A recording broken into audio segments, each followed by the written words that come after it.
Yo, what is up, guys? This is Mobile Carrier News, and we have some updates on AT&T. They came out with their new 5G data plans. Basically, it's $55 a month with 100 gigabytes of unlimited data and 30 gigabytes of shared hotspot. And what they're basically saying is they are beating T-Mobile's alternative data plan that is $57 a month, I believe, for families.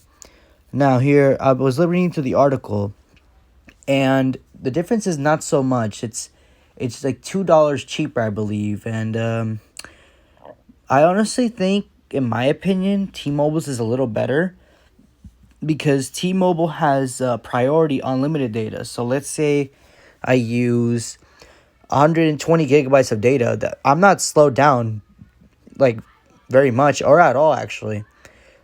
After AT&T, I was looking at their new data plan. They slow you down like purposely to like I think 2G.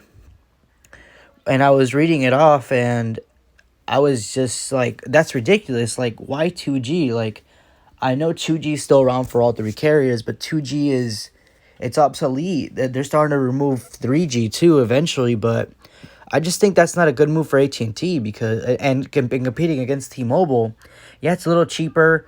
Your 10 gigabytes of hotspot is 10 gigabytes less. T-Mobile's is 40, yours is 30. You could at least bump it up to 50 gigabytes of the hotspot and maybe drop to like maybe $50 or $45 for your new data plan for 5G. I just don't think this is a good trade-off for them, honestly. It's like kind of a disadvantage in my opinion. I really don't like it. I would not choose this plan for me or for my family in general or anybody else I want to share my plan with. I just feel like AT&T could have done better on this. They could have looked at their options and their marketing, but I just don't see how this can benefit any user because it's cheaper, yes. It's 10 gigabytes less than T-Mobile's, and you're slowing people down to 2G. Like, no one's like on purpose too if they use more if the network is busy. Yeah, I get it, the network is busy. But 2G, like, I thought we were past that. It's 2021. We're going into 2022 with every carrier upgrading their 5G, and they're gonna shut down all their towers for 2G and 3G. But why still slow down to 2G? I don't understand that. I personally don't think this is just a good move for AT&T. I don't. Maybe this could benefit some people. Like, yeah, I can do see the upside is people will go to this.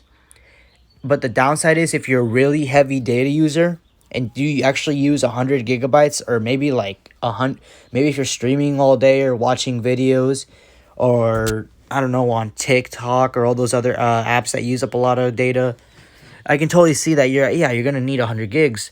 But let's say they pass it and they go 110 gigs and they're slowed down to 2G. Like I wouldn't want to be slowed down to 2G. I just want to still have fast internet. Like that's just unfair or unacceptable in my opinion.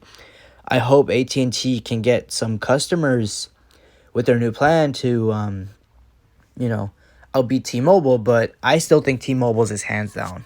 Still, in my opinion, I would not switch to AT&T's new plan.